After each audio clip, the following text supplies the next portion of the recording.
Beginning of the show, I apologize. I didn't miss 90 seconds ago where you played, mini violins for Carson Palmer and Matt Stafford, who were drafted by the Bengals and the Lions. Meanwhile, Baker, was drafted by the great organization, the Cleveland Browns, who were 1-31 the 2 years before he got there. And then he got Freddie Kitchens and Hugh Jackson. You're like, Baker, where need to see more. Now, I did hear almost all of yesterday's show, and while you were waxing poetic about Derek Carr, which, hey, good to know there's a huge Derek Carr fan out there. I didn't know they existed. You seemed to imply that Derek Carr's better than Baker. Yeah. Because you were like, Carr, they knew he had to throw, and God love him. He made 2 completions when they knew he had to throw, and then they kicked a 55-yard field goal. And we're overtime because we're going to ignore it. But do you think Derek Carr is better than Baker? Yes, absolutely. Would you rather have Derek Carr than Baker? Yes, I would. Oh, my God. Yeah. By the way, by the way, according to the tiers, the NFL tiers done by Mike Sando, so would NFL executives. They put Carr higher than Baker. That's the NFL executives. Well, too many of them text with you and listen to your show. You're polluting the general NFL sphere with your terrible Baker takes. You would rather have Derek Carr than Baker Mayfield. Yes. I don't know that David Carr would rather have Derek Carr than Baker Mayfield, but you would. Okay. It's good to know. All right. It's good to know. So Wednesday is your NFL tiers day. You put them in tiers. So do you have it? Can I see it? Yeah. Well, I would hope someone has it. I could draw it for you, but hopefully they have it in the production room. They can throw it up there. Let me look at it. There we go. There it is. Yeah. Okay. So Brady. What's jarring to you? Green Bay is tell now me, true contenders. I thought Seattle looked flawless and Green Bay was terrible, but I'm not sure.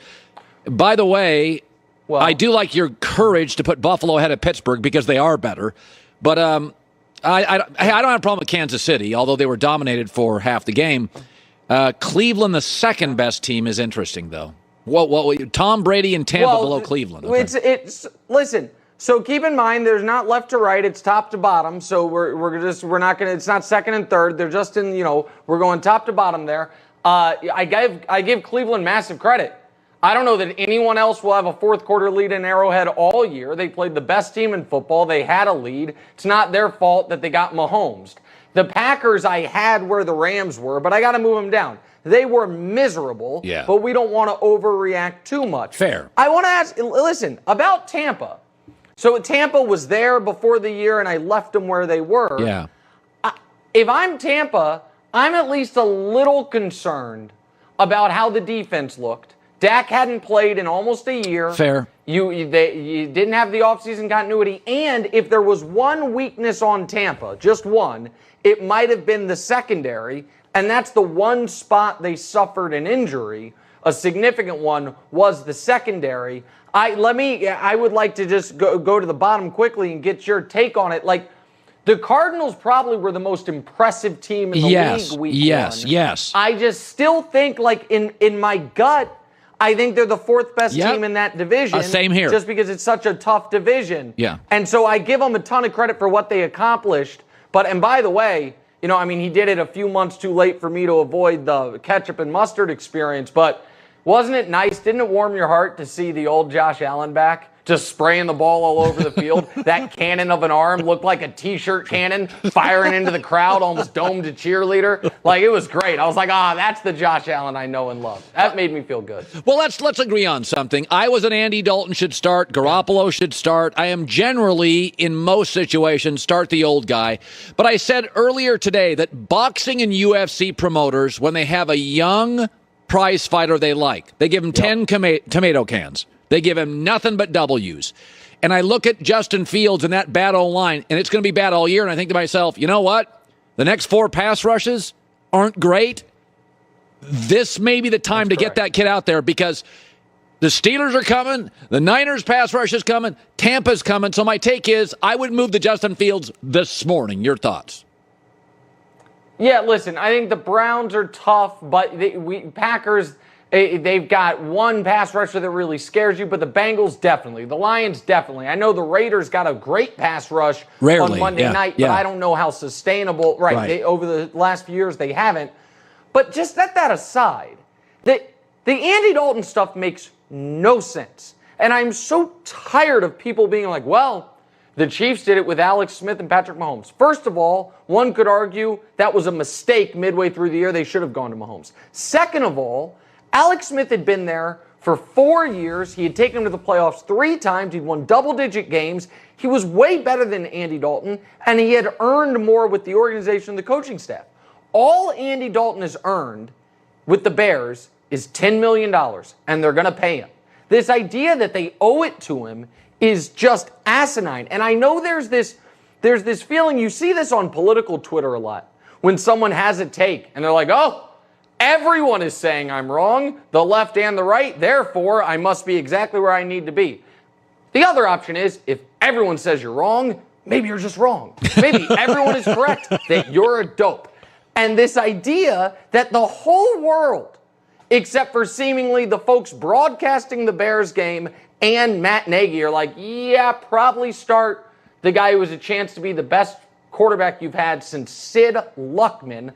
And you're like, nope. It's the red rifle. Maybe you're just wrong. Yeah. And maybe when he had the worst passer rating of anybody in the league other than Rodgers, started the season off with a pick in the end zone, that was a sign, go to Justin Fields. It's always going to be hard. It's the NFL.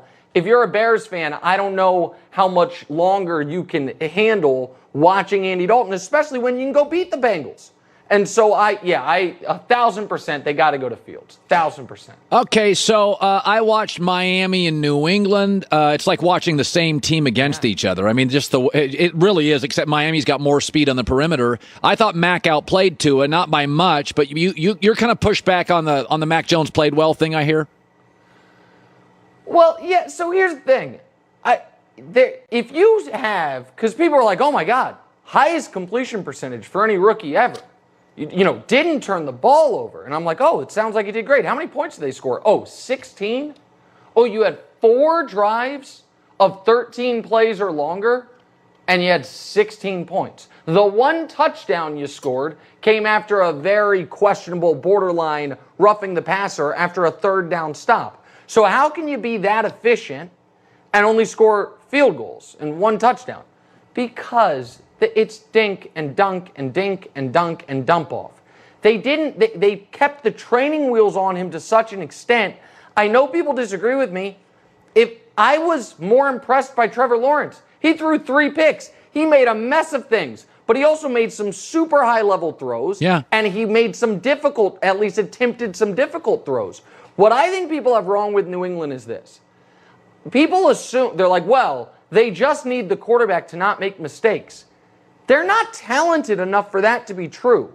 Their offense is better, but it doesn't have any dynamic game-breaking playmakers except for maybe the running back. The defense is good, but it's not the defense of a couple years ago that looked like the best defense in the league. It's just not. It's probably like the 7th best defense in the league. If they're going to win enough games to make the playoffs, they're going to need some explosives on offense. And I think they need to, I know it's only week 1, let Mac Jones attempt some of those plays. Week 1, it was like they were coaching to avoid the mistake, and that's how you can allow 17 points to Miami in Foxborough and still lose the game. Very good. That's very good. You're very good today. Don't have to agree with you. I thought you were very strong today, and you're stepping your suit game up. That's very